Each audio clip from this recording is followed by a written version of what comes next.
Hello and welcome to renaissance 2.2। आज शुरू करते हैं क्लास 11th की पॉलिटिकल साइंस का 4th चैप्टर एग्जीक्यूटिव। हमेशा की तरह चैप्टर शुरू करने से पहले उसके नाम का मतलब जानते हैं। तो व्हाट इज एग्जीक्यूटिव? अगर आपको याद हो तो मैंने बताया था कि गवर्नमेंट के 3 ऑर्गन्स होते हैं, लेजिस्लेचर, एग्जीक्यूटिव और जुडिशरी।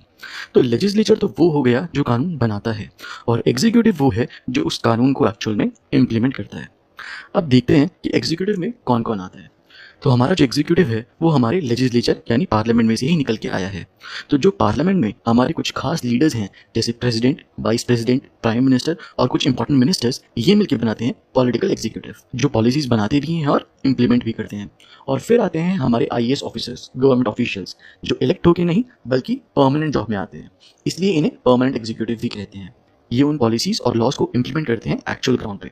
तो 2 टाइप के एग्जीक्यूटिव पढ़े हमने, पॉलिटिकल एग्जीक्यूटिव और परमानेंट एग्जीक्यूटिव।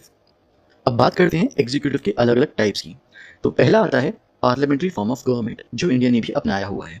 इसमें नाम से ही पता चल रहा है कि पार्लियामेंट सुप्रीम होगा, और जो एग्जीक्यूटिव होता है वो पार्लियामेंट में से ही कुछ लोग मिलकर बनाते हैं। और क्योंकि छोटा सा एग्जीक्यूटिव पूरे बड़े पार्लियामेंट में से निकला है, इसलिए वो पार्लियामेंट को आंसरेबल भी होता है, यानी पार्लियामेंट बीच बीच में एग्जीक्यूटिव से क्वेश्चंस कर सकते हैं। ठीक, क्योंकि हमने क्या किया था, हमने अपने अपने एरिया के रिप्रेजेंटेटिव को वोट दिया था, और जो पार्टी जीती उन्होंने अपनी पसंद से लीडर्स चुने। और क्योंकि इंडिया एक डेमोक्रेसी है जहां लोग सुप्रीम होते हैं, इसलिए हमारा एग्जीक्यूटिव हमारे पार्लियामेंट को डायरेक्टली और हमें इनडायरेक्टली आंसरेबल है। ठीक, अब ज़्यादातर पार्लियामेंट्री सिस्टम्स में एक नॉमिनल हेड होता है और एक रियल हेड होता है। नॉमिनल हेड यानी नाम का हेड, जिसके पास ऑन पेपर तो बहुत पावर है बट एक्चुअल में बिल्कुल पावर नहीं है। जैसे इंडिया के प्रेसिडेंट, जो ऑन पेपर तो सारे डिसीजंस लेते हैं, सारे लॉज पास करते हैं, पर एक्चुअल में ये सारे काम वो प्राइम मिनिस्टर की और उनके मंत्रियों के कहने पे ही करते हैं, खुद कुछ नहीं कर सकते। ऐसे ही यूके में मोनार्कियल हेड है क्वीन। हमारे प्रेसिडेंट और यूके की क्वीन दोनों को ही रबर स्टैम्प भी बोला जाता है, क्योंकि वो खुद कुछ डिसीजन नहीं ले सकते। दूसरा टाइप है एग्जीक्यूटिव का प्रेसिडेंशियल फॉर्म ऑफ गवर्नमेंट। तो जैसे पार्लियामेंटरी फॉर्म में एग्जीक्यूटिव पार्लियामेंट को आंसरेबल था, यहाँ ऐसा कुछ नहीं है। यहाँ दोनों की पावर्स अलग अलग हैं। यहाँ लोग प्रेसिडेंट को डायरेक्टली इलेक्ट करते हैं, जैसे यूएसए में लोग डायरेक्टली ओबामा और ट्रंप को इलेक्ट करते हैं। ठीक, एंड यहाँ पे ये सिस्टम नहीं है कि नॉमिनल हेड एक, रियल हेड एक। यहाँ पे दोनों एक ही हैं, और वो है प्रेसिडेंट। फॉर एग्जाम्पल यूएसए और ब्राज़ील। ठीक, तीसरा है सेमी प्रेसिडेंशियल सिस्टम, जिसमें प्राइम मिनिस्टर और प्रेसिडेंट दोनों हैं और दोनों के पास थोड़ी थोड़ी पावर है। Example Sri Lanka, France, Russia. यहाँ पे ये तीनों को एक साथ दिखा रहा है, एंड ये आपकी एनसीईआरटी से ही लिया गया है, तो आप चाहे तो वहाँ भी देख सकते हैं। ठीक, मूविंग ऑन। अब बात करते हैं इंडिया के प्रेसिडेंट की। जैसा कि हम जानते हैं कि इंडिया में प्रेसिडेंट इनडायरेक्टली इलेक्ट होते हैं, यानी हम उन्हें इलेक्ट नहीं करते बल्कि हमारे रिप्रेजेंटेटिव्स उनके लिए वोट करते हैं। तो अगर आपसे कोई पूछे कि प्रेसिडेंट को कौन इलेक्ट करता है, तो आपको बताना है कि वो एमएलएज और एमपीज जिन्हें हमने इलेक्ट किया है, और वो हमारे बिहाफ पे प्रेसिडेंट को इलेक्ट करते हैं। और प्रेसिडेंट का इलेक्शन कैसे होता है? वैसे ही जैसे पिछले चैप्टर में हमने राज्यसभा के इलेक्शंस देखे थे, proportional representation with single transferable vote system. ठीक, अब इंडिया में प्रेसिडेंट को हटाना बहुत ही मुश्किल है। सिर्फ एक ही तरीके से प्रेसिडेंट को हटाया जा सकता है, और वो है इम्पीचमेंट ऑफ प्रेसिडेंट। अच्छा, अगर कोई बोले कि सुप्रीम कोर्ट के जज को भी इम्पीचमेंट से हटाया जाता है, या वाइस प्रेसिडेंट को इम्पीचमेंट से हटाया जाता है, तो आप उन्हें कॉन्स्टिट्यूशन दिखा सकते हैं और बोल सकते हैं कि भाई सिर्फ प्रेसिडेंट ही है जिसे इम्पीचमेंट प्रोसेस से हटाया जाता है, और वो भी कब? जब प्रेसिडेंट ने कॉन्स्टिट्यूशन को वायलेट किया हो।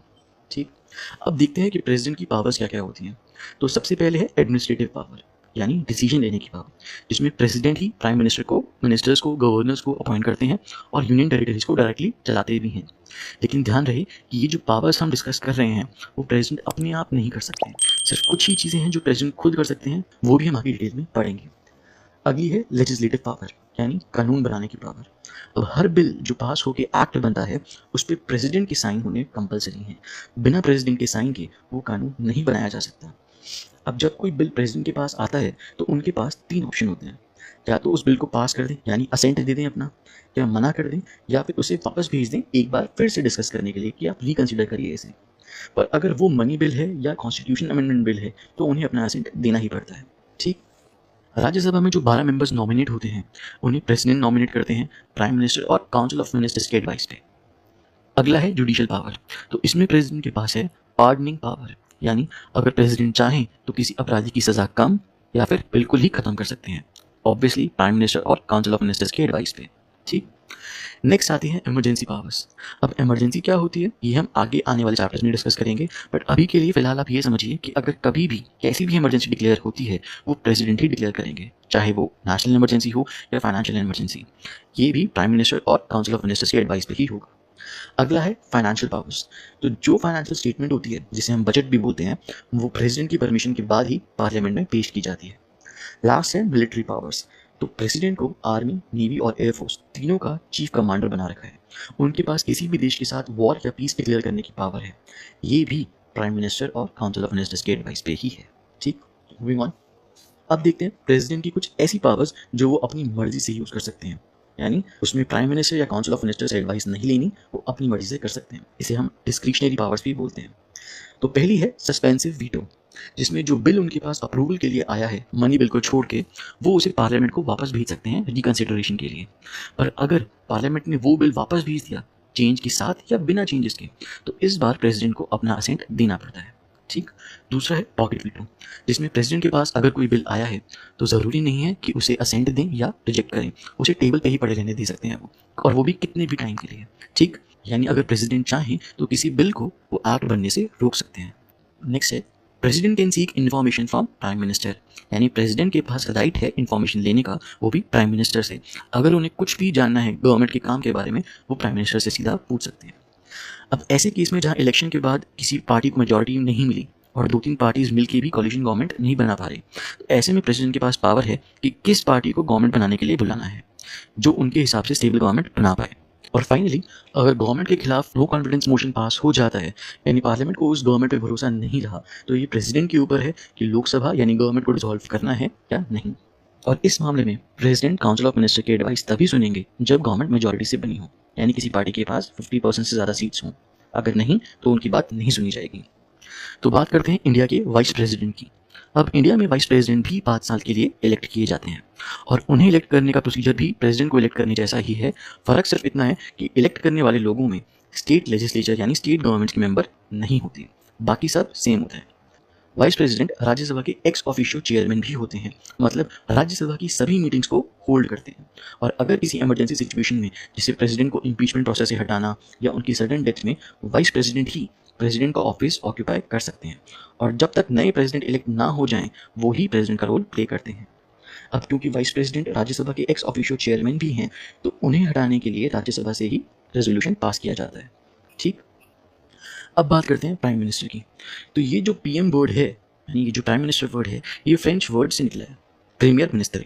और इंडियन कॉन्स्टिट्यूशन का आर्टिकल 75 क्लॉज 1 बताता है कि प्राइम मिनिस्टर को प्रेसिडेंट अपॉइंट करेंगे और बाकी मिनिस्टर्स को प्राइम मिनिस्टर के एडवाइस से अपॉइंट करेंगे। ठीक। अब वैसे तो मेंशन नहीं है ये कि प्राइम मिनिस्टर कितने टाइम के लिए अपॉइंट होंगे, पर हाँ ये लिखा हुआ है कि मैक्सिमम एक लोकसभा की टर्म तक ही रह सकते हैं, जो कि 5 साल है। और एक बार अपॉइंट हो गए तो तब तक पावर में रहेंगे जब तक लोकसभा में मेजॉरिटी में रहेंगे, और वो कितनी भी बार इलेक्शंस के लिए खड़े हो सकते हैं। अब देखते हैं प्राइम मिनिस्टर की पावर्स और फंक्शंस क्या होते हैं। तो सबसे पहले तो prime minister council of ministers form करते हैं। अब काउंसिल ऑफ मिनिस्टर क्या होता है? तो ऐसे कुछ मंत्री जो इंपॉर्टेंट मिनिस्ट्रीज भी संभालते हैं और प्राइम मिनिस्टर को पॉलिसी मेकिंग में एडवाइस भी करते हैं। उसके बाद कौन सा मिनिस्टर कौन सी मिनिस्ट्री संभालेगा ये भी प्राइम मिनिस्टर ही डिसाइड करते हैं, और उससे रीशफल भी वो कर सकते हैं अपनी मर्जी से। अब प्रेसिडेंट और काउंसिल ऑफ मिनिस्टर के बीच का जो लिंक है वो प्राइम मिनिस्टर है, ताकि दोनों के बीच में कम्युनिकेशन प्रॉपर रहे।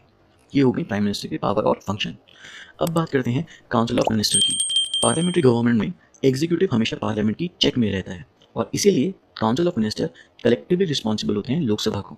कलेक्टिवली रिस्पॉन्सिबल से मतलब है कि पब्लिकली पूरे कैबिनेट को, यानी पूरे काउंसिल ऑफ मिनिस्टर को गवर्नमेंट की सभी पॉलिसीज़ को सपोर्ट करना होता है। अगर वो उससे पर्सनली सहमत नहीं है तब भी ये गवर्नमेंट की एकता रखने के लिए ज़रूरी है। ठीक। अगर लोकसभा में नो कॉन्फिडेंस मोशन पास हो गया काउंसिल ऑफ मिनिस्टर्स के खिलाफ, तो सभी मिनिस्टर्स को रिजाइन करना पड़ता है। मतलब इनका ये है कि जिएंगे भी साथ और मरेंगे भी साथ। और काउंसिल ऑफ मिनिस्टर्स बिना प्राइम मिनिस्टर के एग्जिस्ट नहीं कर सकते। अगर प्राइम मिनिस्टर ने रिजाइन कर दिया या उनकी सडन डेथ हो गई, तो पूरा council of minister automatically suspend हो जाता है। ठीक। अब एक बार कोलिशन गवर्नमेंट पे बात कर लेते हैं कि कोलिशन गवर्नमेंट होती क्या है। तो जब इलेक्शन के बाद कोई एक पार्टी मेजॉरिटी सीट्स नहीं जीत पाती और कुछ पार्टीज मिलकर गवर्नमेंट बनाती हैं, उसे कोलिशन गवर्नमेंट कहते हैं। एंड कोलिशन गवर्नमेंट अक्सर बनती है क्योंकि बहुत मुश्किल से किसी पार्टी को मेजॉरिटी वोट्स मिलते हैं। अब कईयों को लगता है कि कोलिशन गवर्नमेंट से बनी पॉलिसीज सभी कम्युनिटीज़ को कवर करती हैं। वही कई बोलते हैं कि ये बहुत अनस्टेबल गवर्नमेंट है और खुल के डिसीजंस नहीं ले पाती। अब इस चैप्टर का लास्ट टॉपिक परमानेंट एग्जीक्यूटिव, जो है ब्यूरोक्रेसी।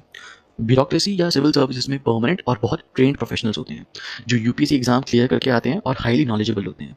अब इनका मेन काम होता है पॉलिटिकल एग्जीक्यूटिव के साथ काम करना, मिनिस्टर्स को डे टू डे काम में हेल्प करना, पॉलिसी के मैटर्स में इन डेप्थ और स्पेशलाइज्ड एडवाइस प्रोवाइड करना, और सबसे ज़रूरी गवर्नमेंट के लिए पूरी लगन और ईमानदारी से काम करना बिना भेदभाव करे, क्योंकि ये परमानेंट है पर गवर्नमेंट आती जाती रहती है।